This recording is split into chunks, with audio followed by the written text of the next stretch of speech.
ಪಾಕ್ ಪ್ರಜೆಗಳನ್ನು ವಾಪಸ್ ಕಳಿಸುವ ವಿಚಾರವಾಗಿ ಮಾತನಾಡಿದ ಗೃಹ ಸಚಿವ ಪರಮೇಶ್ವರ್, ಇಡೀ ದೇಶದಲ್ಲಿ 600ರಿಂದ 700 ಜನರು ಪಾಕ್ಗೆ ತೆರಳಿದ್ದಾರೆ. ನಮ್ಮ ರಾಜ್ಯದಲ್ಲಿ ಇರುವವರ ಬಗ್ಗೆಯೂ ನಾವು ಪರಿಶೀಲನೆಯನ್ನ ಮಾಡಿ ಕಳಿಸಿದ್ದೇವೆ. ವಾಪಸ್ ಹೋಗಲು ಕೊನೆ ದಿನಾಂಕವನ್ನು ಕೂಡ ವಿಸ್ತರಣೆ ಮಾಡಿದ್ದಾರೆ. ರಾಜ್ಯದಲ್ಲೂ 6-7 ಜನರಿದ್ದಾರೆ. ಅವರನ್ನ ಪರಿಶೀಲಿಸಿ ವಾಪಸ್ ಕಳಿಸುವ ಕೆಲಸವನ್ನ ಮಾಡಲಾಗ್ತಾ ಇದೆ ಅಂತ ಹೇಳಿದ್ರು. ಇನ್ನು ಇದೇ ವಿಚಾರವಾಗಿ ಕಲಬುರಗಿಯಲ್ಲಿ ಮಾತನಾಡಿದ ರಾಜ್ಯಸಭಾ ಸದಸ್ಯ ನಾಸಿರ್ ಹುಸೇನ್, ಭಾರತದಲ್ಲಿನ ಪಾಕ್ ಪ್ರಜೆಗಳನ್ನ ಹೊರಹಾಕೋ ಕೇಂದ್ರದ ನಿರ್ಧಾರ ಸ್ವಾಗತಾರ್ಹ. ಉಗ್ರರಿಗೆ ಪಾಕಿಸ್ತಾನದ ಸಪೋರ್ಟ್ ಇತ್ತು ಅನ್ನೋದು ಸಾಬೀತಾಗಿದೆ. ಮೊದಲು ನಮ್ಮ ದೇಶದಿಂದ ಟೆರರಿಸಂ ನಿರ್ಮೂಲನೆ ಆಗಬೇಕು. ಭಾರತದಲ್ಲಿ ಉಗ್ರರು ಮತ್ತೊಂದು ದಾಳಿಯನ್ನ ನಡೆಸದ ಹಾಗೆ ಪಾಕ್ಗೆ ಕೇಂದ್ರ ಸರ್ಕಾರ ಪಾಠ ಕಲಿಸಬೇಕು ಅಂತ ಹೇಳಿದ್ರು. ರಾಜ್ಯದಲ್ಲಿರುವ ಪಾಕಿಸ್ತಾನಿ ಪ್ರಜೆಗಳನ್ನು ವಾಪಸ್ ಕಳುಹಿಸುವ ಕುರಿತು ಬಿಜೆಪಿಯಿಂದ ಸಹಿ ಸಂಗ್ರಹ ಅಭಿಯಾನ ಮಾಡಲಾಗುತ್ತಿದೆ. ಈ ಅಭಿಯಾನಕ್ಕೆ ಸಹಿ ಹಾಕಿ ಚಾಲನೆ ಕೊಟ್ಟಿದ್ದಾರೆ ಕೇಂದ್ರ ಸಚಿವೆ ಶೋಭಾ ಕರಂದ್ಲಾಜೆ. ಆ ಬಳಿಕ ಮಾತನಾಡಿರೋ ಕೇಂದ್ರ ಸಚಿವೆ ಶೋಭಾ ಕರಂದ್ಲಾಜೆ, ಬಿಹಾರದಲ್ಲಿ ಹಿಂದೆ ಅಪರಾಧಗಳ ಕೃತ್ಯಗಳು ಜಾಸ್ತಿ ನಡೀತಿತ್ತು. ಇವಾಗ ಅಲ್ಲಿ ಶಾಂತಿ ನೆಲೆಸಿದೆ. ಆದರೆ ಕರ್ನಾಟಕದಲ್ಲಿ ನಿತ್ಯ 1, 2, 3 ಅನ್ನೋ ರೀತಿಯಲ್ಲಿ ಕೊಲೆ ನಡೀತಿದೆ. ರಾಜ್ಯದಲ್ಲಿ ಕಾಂಗ್ರೆಸ್ ಸರ್ಕಾರ ಬದುಕಿದೆಯಾ ಸತ್ತಿದೆಯಾ ಅಂತ ಪ್ರಶ್ನೆ ಮಾಡ್ತಿದ್ದಾರೆ. ಸಿದ್ದರಾಮಯ್ಯ ಅಧಿಕಾರಕ್ಕೆ ಬಂದಾಗಲೆಲ್ಲವೂ ಅಪರಾಧಿಗಳ ಕೈ ಮೇಲಾಗತ್ತೆ. ಸಮಾಜಘಾತಕರು, ಭಯೋತ್ಪಾದಕರನ್ನ ರಸ್ತೆಯಲ್ಲಿ ಬಿಟ್ಟಿದ್ದಾರೆ. ಜೈಲಲ್ಲಿ ಇರೋರನ್ನ ಬೀದಿಗೆ ಬಿಟ್ಟ ಪರಿಣಾಮವೇ ಹಿಂದೂ ಕಾರ್ಯಕರ್ತರ ಹತ್ಯೆಯಾಗ್ತಿದೆ. ಈ ಹಿಂದೆ ಕಾಂಗ್ರೆಸ್ ಸರ್ಕಾರ ಇದ್ದಾಗ 23 ಹಿಂದೂ ಕಾರ್ಯಕರ್ತರ ಹತ್ಯೆ ನಡೆದಿತ್ತು ಅಂತ ಶೋಭಾ ಹೇಳಿದ್ದಾರೆ. ಬೀದರ್ನಲ್ಲಿ ಮಾಜಿ ಸಿಎಂ ಬಿಎಸ್ ಯಡಿಯೂರಪ್ಪ ಮಾತನಾಡಿ, ರಾಜ್ಯದಲ್ಲಿ ಅಭಿವೃದ್ಧಿ ಕಾರ್ಯಗಳು ಸಂಪೂರ್ಣವಾಗಿ ಸ್ಥಗಿತವಾಗಿವೆ. ಆರ್ಥಿಕ ದಿವಾಳಿಯತ್ತ ರಾಜ್ಯ ಕಾಂಗ್ರೆಸ್ ಸರ್ಕಾರ ಹೋಗ್ತಾ ಇದೆ ಅಂತ ಆಕ್ರೋಶ ಹೊರಹಾಕಿದ್ದಾರೆ. ರಾಜ್ಯದುದ್ದಕ್ಕೂ ಸಂಚರಿಸಿದ್ರೆ 1 ಕಿಲೋಮೀಟರ್ ರಸ್ತೆ ಕೂಡ ಆಗ್ತಿಲ್ಲ. ನೀರಾವರಿ ಯೋಜನೆಗಳು ಸ್ಥಗಿತಗೊಂಡಿವೆ.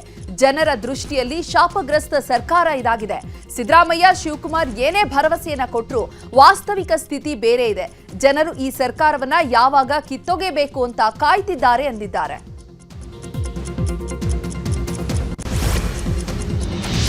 ಹುಬ್ಬಳ್ಳಿಯಲ್ಲಿ ಬಿಜೆಪಿ ಜನಾಕ್ರೋಶ ಯಾತ್ರೆಯ ಸಮಾರೋಪ ಸಮಾರಂಭ ಮೇ 11ರಂದು ನಿಗದಿಯಾಗಿದೆ. 3000 ಮಠದ ಆವರಣದಲ್ಲಿ ನಡೆಯಲಿರುವ ಈ ಸಮಾರೋಪ ಸಮಾರಂಭದಲ್ಲಿ ಕೇಂದ್ರ ಸಚಿವರು, ರಾಜ್ಯ ನಾಯಕರು, ಶಾಸಕರು, ಸಂಸದರು ಭಾಗಿಯಾಗ್ತಾರೆ ಎಂದಿದ್ದಾರೆ ವಿಧಾನ ಪರಿಷತ್ ಬಿಜೆಪಿ ಮುಖ್ಯ ಸಚೇತಕ ಎನ್ ರವಿಕುಮಾರ್. ಮೈಸೂರಲ್ಲಿ ಜನಾಕ್ರೋಶ ಉದ್ಘಾಟನೆ ಮಾಡಿದ್ವು. ಹುಬ್ಬಳ್ಳಿಯಲ್ಲಿ ಅದರ ಸಮಾರೋಪ ನಡೆಯಲಿದೆ. ಬೆಲೆ ಏರಿಕೆ ಮಾಡಲು ರಾಜ್ಯ ಸರ್ಕಾರ ವಿಶೇಷ ಪಡೆ ಮಾಡಿಕೊಂಡಿದೆ. ಹುಡುಕೆ ಅನೇಕ ವಸ್ತುಗಳ ಬೆಲೆ ಏರಿಕೆ ಮಾಡ್ತಿದೆ. ಕಸಕ್ಕೂ ಟ್ಯಾಕ್ಸ್, ಕಾರ್ ಪಾರ್ಕಿಂಗ್ಗೂ ಟ್ಯಾಕ್ಸ್ ಹಾಕ್ತಿದೆ. ಸುಮಾರು 50 ವಸ್ತುಗಳ ಮೇಲೆ ಟ್ಯಾಕ್ಸ್ ಹಾಕುವಂತಹ ಕೆಲಸ ಮಾಡಿದೆ ಅಂತ ಕಿಡಿಕಾರಿದ್ದಾರೆ. ರಾಮನಗರ ಶಾಸಕ ಇಕ್ಬಾಲ್ ಹುಸೇನ್ ವಿರುದ್ಧ ಮಾಗಡಿ ಮಾಜಿ ಶಾಸಕ ಎ ಮಂಜು ವಾಗ್ದಾಳಿ ನಡೆಸಿದ್ದಾರೆ. ರಾಮನಗರದ ಜೆಡಿಎಸ್ ಕಚೇರಿಯಲ್ಲಿ ಮಾತನಾಡಿದ ಮಾಜಿ ಶಾಸಕರು, ದಲಿತ ಮುಖಂಡ ಗೋವಿಂದರಾಜ್ ಮೇಲೆ ಇಕ್ಬಾಲ್ ಬೆಂಬಲಿಗರು ಹಲ್ಲೆ ಮಾಡಿದ್ದಾರೆ ಅಂತ ಎ ಮಂಜು ವಾಗ್ದಾಳಿ ನಡೆಸಿದ್ದಾರೆ.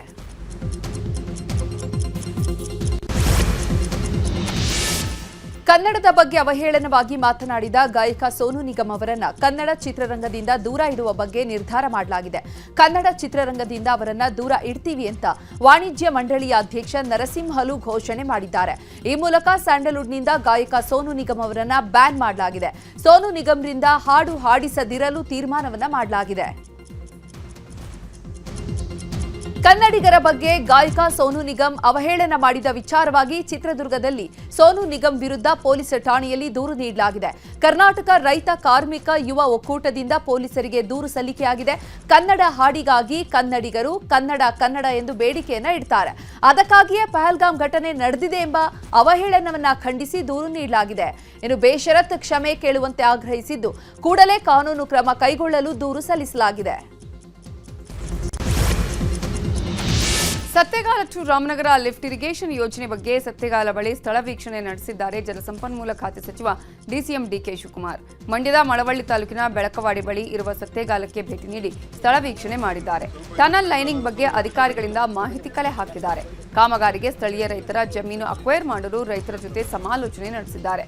ರೈತರ ಜೊತೆ ಸಮಾಲೋಚನೆ ಬಳಿಕ ಸತ್ಯಗಾಲದಲ್ಲಿ ಭೂಮಿ ಪೂಜೆ ನೆರವೇರಿಸಿದ್ದಾರೆ ಡಿಸಿಎಂ. ಭೂಮಿ ಪೂಜೆ ವೇಳೆ ಚನ್ನಪಟ್ಟಣ ಶಾಸಕ ಸಿಪಿ ಯೋಗೇಶ್ವರ್, ಮಾಜಿ ಸಂಸದ ಡಿಕೆ ಸುರೇಶ್ ಸೇರಿದಂತೆ ಅಧಿಕಾರಿಗಳು ಭಾಗಿಯಾಗಿದ್ದಾರೆ.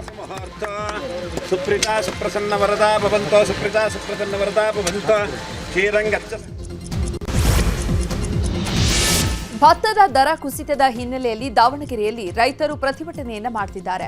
ಕಳೆದೆರಡು ದಿನಗಳ ಹಿಂದೆ ರಸ್ತೆ ಮಧ್ಯೆ ಭತ್ತವನ್ನ ಸುರಿದು ಪ್ರತಿಭಟನೆ ಮಾಡಿದ ರೈತರು ಇಂದು ಜಿಲ್ಲಾಧಿಕಾರಿ ಕಚೇರಿ ಮುಂಭಾಗ ಕುಳಿತು ಪ್ರತಿಭಟನೆ ಮಾಡಿದ್ದಾರೆ. ಭತ್ತದ ಖರೀದಿ ಕೇಂದ್ರ ಆರಂಭ ಮಾಡುವಂತೆ ರೈತರು ಆಗ್ರಹಿಸಿದ್ದಾರೆ. ರೈತರ ಜೊತೆ ಸಭೆ ನಡೆಸಿದ ಜಿಲ್ಲಾಧಿಕಾರಿ ಗಂಗಾಧರ ಸ್ವಾಮಿ ಸಭೆಯನ್ನು ನಡೆಸಿದ್ದು ಕೂಡಲೇ ಸರ್ಕಾರಕ್ಕೆ ನೋಂದಣಿ ಅವಧಿ ವಿಸ್ತರಣೆಗೆ ಮನವಿ ಮಾಡಲಾಗುವುದು ಎಂದಿದ್ದಾರೆ. ನೇರ ಸಾಲಕ್ಕೆ ಆಯ್ಕೆಯಾದ ಫಲಾನುಭವಿ ಪ್ರತಿಭಟನೆ ಮಾಡಿದ್ದಾರೆ. 2023ರಲ್ಲಿ ಸರ್ಕಾರದ ಸಣ್ಣ ವ್ಯಾಪಾರ ಮಾಡೋದಕ್ಕೆ ಆಯ್ಕೆಯಾಗಿದ್ದ ವ್ಯಕ್ತಿ ಇಲ್ಲಿವರೆಗೂ ಸಹ ನೇರ ಸಾಲದ ಹಣವನ್ನು ಪಡೆಯೋದಕ್ಕೆ ಸಾಧ್ಯವಾಗದೆ ಆ ಕಾರಣಕ್ಕಾಗಿ ಪ್ರತಿಭಟನೆ ಮಾಡಿದ್ದಾರೆ. ಧಾರವಾಡ ಜಿಲ್ಲಾಧಿಕಾರಿ ನೇತೃತ್ವದಲ್ಲಿ ನಡೆದ ಆಯ್ಕೆ ಪಟ್ಟಿಯಲ್ಲಿ ಆಯ್ಕೆಯಾದರೂ ಅಧಿಕಾರಿಗಳು ನಿರ್ಲಕ್ಷ್ಯ ಮಾಡಿದ್ದಾರೆ ಅಂತ ಆರೋಪಿಸಲಾಗಿದೆ. ಧಾರವಾಡದ ಗಂಗಾಧರ ಬೆಳವಡಿ ಕಳೆದ 3 ವರ್ಷಗಳಿಂದ ಅಲೆದಾಡಿ ಇವತ್ತು ಹೆಂಡತಿ ಮಕ್ಕಳ ಸಮೇತ ತಟ್ಟೆ ಬಡಿದು ಪ್ರತಿಭಟನೆ ಮಾಡಿದ್ದಾರೆ.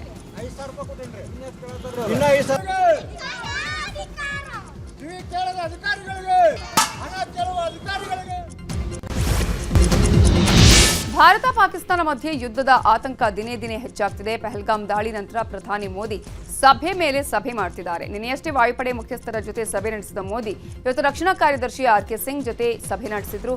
ಮುಂದಿನ ಕಾರ್ಯಾಚರಣೆಯ ಬಗ್ಗೆ ಮೋದಿ ನಿರಂತರವಾಗಿ ಸೇನಾಪಡೆ ಜೊತೆ ಸಭೆ ಮಾಡ್ತಿದ್ದಾರೆ. ಜೊತೆಗೆ ಗಡಿಯಲ್ಲಿನ ಪರಿಸ್ಥಿತಿ ಬಗ್ಗೆ ಮಾಹಿತಿ ಸಂಗ್ರಹಿಸುತ್ತಿದ್ದಾರೆ. ಇವತ್ತು ಸಂಜೆ ರಕ್ಷಣಾ ಸಲಹೆಗಾರ ಅಜಿತ್ ದೋವಲ್ ಹಾಗೂ ಕಾಶ್ಮೀರ ಸಿಎಂ ಒಮರ್ ಅಬ್ದುಲ್ಲಾ ಕೂಡ ಪ್ರಧಾನಿ ನರೇಂದ್ರ ಮೋದಿ ಅವರನ್ನ ಭೇಟಿ ಮಾಡಿ ಚರ್ಚೆ ಮಾಡಿದ್ದಾರೆ. ವಿತ್ತ ಸಚಿವೆ ನಿರ್ಮಲಾ ಸೀತಾರಾಮನ್ ಮಹತ್ವದ ಸಭೆ ನಡೆಸಿದ್ದು ಏಷ್ಯಾ ಅಭಿವೃದ್ಧಿ ಬ್ಯಾಂಕ್ ಮುಖ್ಯಸ್ಥರ ಸಭೆಯಲ್ಲಿ ಪಾಕಿಸ್ತಾನಕ್ಕೆ ಆರ್ಥಿಕ ನಿರ್ಬಂಧ ಹೇರಲು ಮನವಿ ಮಾಡಿದ್ದಾರೆ ಎನ್ನಲಾಗಿದೆ.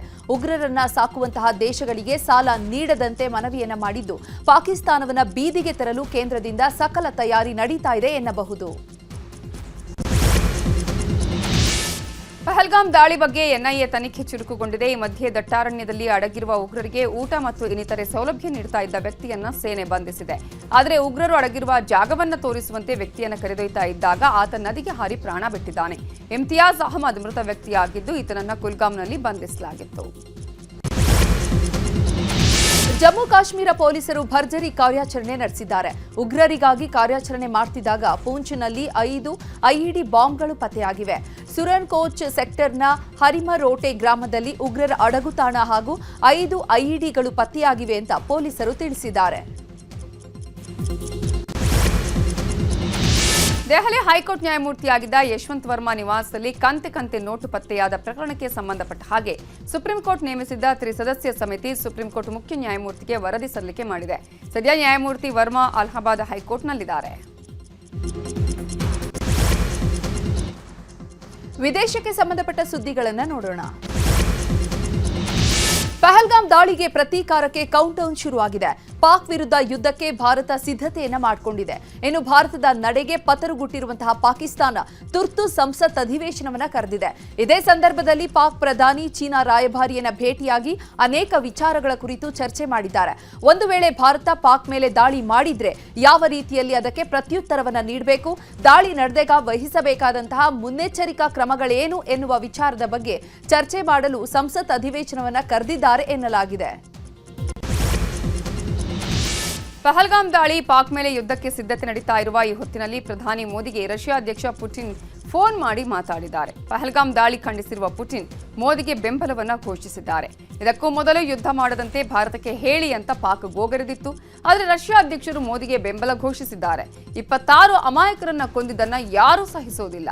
ಅಮಾಯಕರ ಜೀವಹಾನಿಗೆ ರಷ್ಯಾ ಪರವಾಗಿ ಸಂತಾಪವಿದೆ ಅಂತ ಹೇಳಿದ್ದಾರೆ.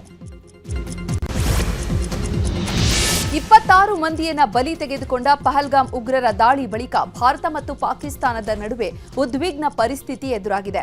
ಈ ನಡುವೆ ಚೀನಾ ಪಾಕಿಸ್ತಾನಕ್ಕೆ ಮತ್ತೊಮ್ಮೆ ತನ್ನ ಬೆಂಬಲವನ್ನ ಘೋಷಿಸಿದೆ. ಪಾಕಿಸ್ತಾನದಲ್ಲಿರುವ ಚೀನಾ ರಾಯಭಾರಿ ಚಿಯಾಂಗ್ ಜೈಡಾಂಗ್ ಪಾಕಿಸ್ತಾನದ ಅಧ್ಯಕ್ಷ ಆಸಿಫ್ ಅಲಿ ಜರ್ದಾರಿ ಅವರನ್ನ ಭೇಟಿ ಮಾಡಿ ಪಾಕ್ ಜೊತೆಗೆ ಚೀನಾ ಇರುತ್ತದೆ ಎಂದಿದ್ದಾರೆ. ಪಾಕಿಸ್ತಾನಕ್ಕೆ ಚೆನಾಬ್ ನದಿ ನೀರು ನಿಲ್ಲಿಸಿದ್ದು ಪಾಕಿಸ್ತಾನದಲ್ಲಿ ನದಿ ಖಾಲಿಯಾಗಿದೆ. ನದಿಯಲ್ಲಿ ಜನ ಓಡಾಡ್ತಾ ಇರುವ ದೃಶ್ಯವನ್ನ ಮಾಧ್ಯಮಗಳು ಸೆರೆ ಹಿಡಿದಿವೆ. ಇತ್ತ ಜಮ್ಮು ಕಾಶ್ಮೀರದಲ್ಲಿ ನೀರಿನ ಪ್ರಮಾಣ ಹೆಚ್ಚಾಗುತ್ತೆ ಅಂತ ಸ್ಥಳೀಯ ಆಡಳಿತ ಜನರನ್ನ ಎಚ್ಚರಿಸುವ ಕೆಲಸ ಮಾಡಿದೆ.